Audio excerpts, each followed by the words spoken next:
उन्होंने हमारी आस्था पर प्रहार किया, मंदिरों पर प्रहार किया, जबरदस्ती कन्वर्जन कराया। अब उन्हें सिलेबस से बाहर कर दिया गया, तो कुछ लोगों को दिक्कत क्यों रही?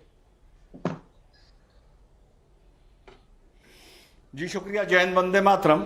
आपके इसकी एक वजह है, आपके जो मुझे पहले मौका दिया है, इस बात की शुरुआत में एक सवाल के साथ करता हूं। चलिए, माजिद भाई हमें बताएंगे कि जो मौर्यन एम्पायर था, बिना गूगल करे उसके 3 प्रमुख जो बादशाह हुए उनके नाम बताएंगे बिना गूगल करे। मैं देख रहा हूं उनको।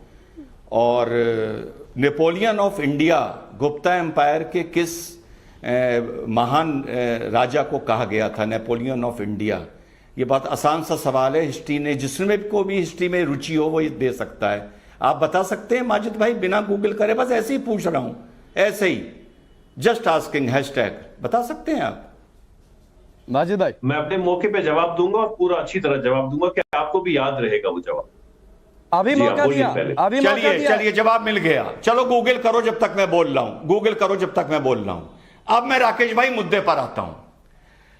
मुझे पता था ये सवालों का बड़ा बेसिक जवाब है। चंद्रगुप्त मौर्य, बिंदुसार, अशोक, समुद्रगुप्ता को बोला गया नेपोलियन ऑफ इंडिया। जिसको जरा सा भी इतिहास में इंटरेस्ट हो, जरा सा भी, बाल बराबर, वो खट से जवाब दे देता। अब भाई को गूगल करता रहेगा, भाई मैं बोलता रहूंगा। मुझे पता था जवाब नहीं मिलेगा। ये सवाल मैंने इस बारे पूछा, ये मैं साबित कर दिया ये सवाल पूछ के कि यहां बैठे लोगों को इतिहास से कोई मतलब ही नहीं है, मतलब ही नहीं है। तो सवाल उठता है कि जब कहा जाता है मुगलों का इतिहास, मुगलों का इतिहास, नहीं, इतिहास से मतलब है ही नहीं। अगर इतिहास से मतलब होता तो खटाक से जवाब आता, चंद्रगुप्त मौर्य, बिंदुसारा, अशोका, समुद्रगुप्ता। लो बता दिया। रिजवान अब बताओ। ये थी इसकी पकड़। इंटरेस्ट है सिर्फ मुगल शब्द में, इंटरेस्ट है कि वो भी मुसलमान थे और हम भी मुसलमान हैं। तो ये इतिहास से प्यार नहीं है, ये कौमी प्यार है। इसका इतिहास से कोई लेना देना नहीं है, पहली चीज। अब अगर कौमी प्यार है तो इस पर भी 2 सूरत में दे देता हूं।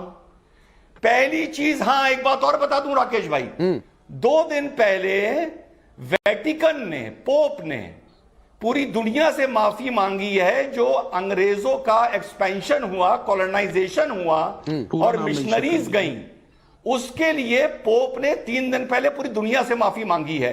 कहने का मतलब यह है कि नई नस्ल अपने पूर्वजों के अपराध के लिए माफी मांगती है और उनकी अच्छाई का बखान भी करती है। दोनों काम करती हैं। 72 घंटे पहले माफी मांगी है, गूगल करवा के देख लीजिएगा। तो अब सवाल उठता है कि मुगल हमारे थे या नहीं थे? मुसलमान के जो पेट में दर्द होता है मुगलों के इतिहास से और मुगलों के नाम पर, अगर वो हमारे थे तो उनकी अच्छाई का हम सेहरा भी बांधेंगे और उनके गुनाहों के लिए राकेश से और त्यागी भाई से माफी भी मांगेंगे। दोनों काम करेंगे अगर वो हमारे थे।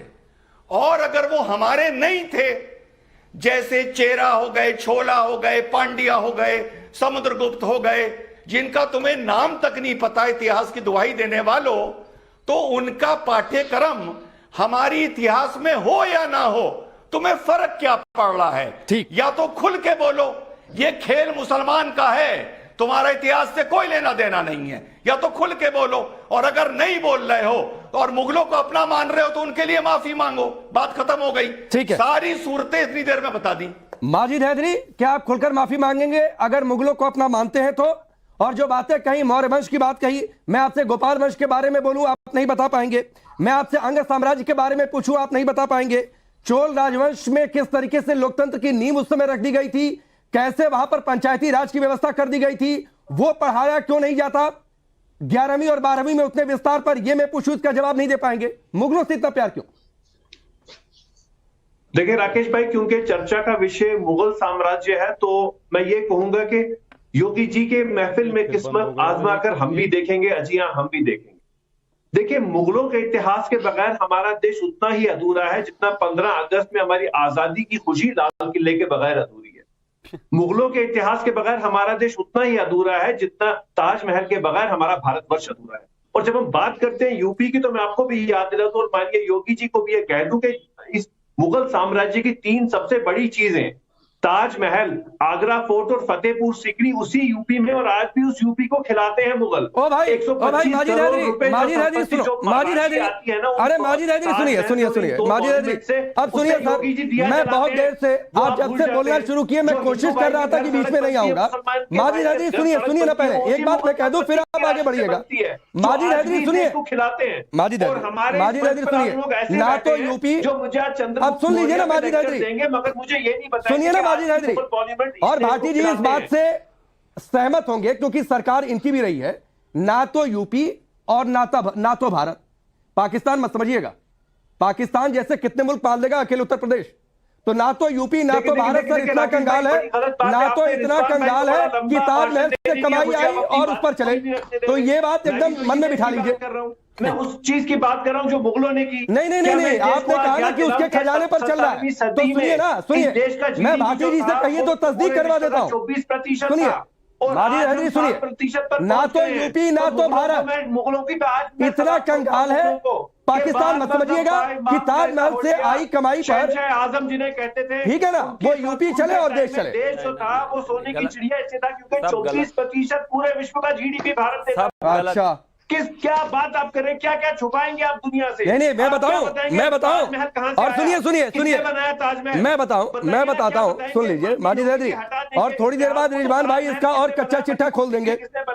बाबरनामा जिसका आप जिक्र करते हैं बार बार, अरे लाल किले के बगैर हमारी देश की आजादी अधूरी है, अर्थात मुगलों के बगैर हमारा देश अधूरा है।